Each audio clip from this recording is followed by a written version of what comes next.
सारस वाले आरिफ को मिल गया अब एक और नया दोस्त। घायल पक्षी को फिर से आरिफ ने किया रेस्क्यू और अब पक्षी घर छोड़ने को राजी नहीं। नए दोस्त के साथ आरिफ की तस्वीरें हुई वायरल तो मच गया तहलका। जहां जाते हैं दोस्त साथ रहता है। सारस की तरह ये भी नहीं छोड़ता एक पल के लिए साथ। देखिए अब किस पक्षी की जान आरिफ ने बचाई और तस्वीरें देखने के बाद क्यों लोग बोले मत वायरल करो इसको भैया, कहीं फिर एक्शन ना हो जाए।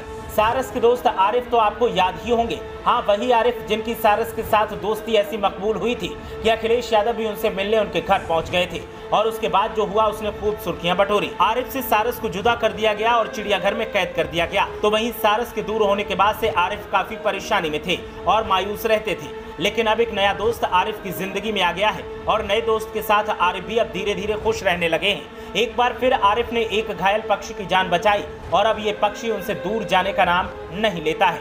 आरिफ अगर खेतों पर जाते हैं तो ये साथ होता है, आरिफ अगर खाना खाते हैं तो ये साथ होता है, आरिफ अगर सोते हैं तो ये भी साथ में सोता है। आरिफ और नए दोस्त की बॉन्डिंग एकदम सारस की ही तरह हो गई है। ऐसे में अब आरिफ ने इसकी तस्वीरों को सोशल मीडिया पर जब पोस्ट किया तो फिर हलचल और तेज हो गई। किसी ने कहा कि ये इंसानियत की मिसाल है तो किसी ने कहा ऐसा मत करो कि कहीं फिर से एक्शन न हो जाए। दरअसल सारस के बाद आरिफ को चोटिल अवस्था में एक बाज मिला है जो आरिफ का घर छोड़कर कहीं नहीं जा रहा है। साथ ही आरिफ के साथ बाज की गहरी दोस्ती हो गई। अब बाज आरिफ के परिजनों के साथ घुल मिल गया है। जामो विकासखंड के मंडखा गांव के रहने वाले आरिफ की दोस्ती एक चोटिल बाज से हो गई। चोटिल अवस्था में बाज आरिफ को 1 महीने पहले मिला था, जिसका इलाज कराने के बाद आरिफ ने उसको छोड़ दिया था। मगर बाज आरिफ का घर छोड़कर अब जाने को तैयार नहीं है और आरिफ बाज की दोस्ती एक बार फिर इलाके में चर्चा का विषय बन गई है। वहीं बाज की दोस्ती को लेकर आरिफ ने बताया कि सारस के जाने के बाद ये बाज हमको चोटिल अवस्था में मिला, इसका इलाज कराने के बाद हमने इसको छोड़ दिया था, लेकिन ये मुझे छोड़कर नहीं जाना चाहता। ये दिन भर घर के आसपास रहता है, कहीं जाता नहीं है। सारस को हमसे अलग कर दिया गया था, वो राजकीय पक्षी था, लेकिन बाज राजकीय पक्षी नहीं है, इसीलिए शायद अलग ना हो और प्रेम की कोई भाषा भी नहीं होती।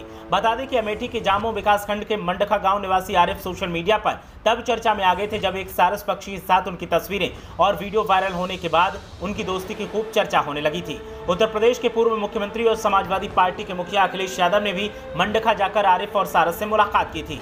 इस मामले की चर्चा में आने पर प्रभागीय वन अधिकारी अमेठी डीएन सिंह ने प्रधान मुख्य वन संरक्षक उत्तर प्रदेश को पत्र लिखकर सारस को उसके प्राकृतिक वास समसपुर पक्षी विहार रायबरेली में छोड़े जाने की अनुमति मांगी थी और इसके बाद फिर सारस को आरिफ से अलग कर दिया गया था। सारस से अलग होने के बाद आरिफ काफी दिनों तक परेशान रहे थे। जब वो सारस से मिलने चिड़ियाघर गए तो उन्हें एक बार तो मिलवा दिया गया और दोबारा वो खुद से मिलने के लिए गए, लेकिन तीसरी बार जब वो चिड़ियाघर गए तो सारस के पास तक उन्हें नहीं जाने दिया गया। इसके बाद वो काफी मायूस दिखे थे, लेकिन अब नया दोस्त मिल जाने से आरिफ एक बार फिर खुश हैं और उम्मीद करते हैं कि अब उन्हें नए दोस्त से अलग नहीं किया जाएगा। ब्यूरो रिपोर्ट, मीडिया हलचल।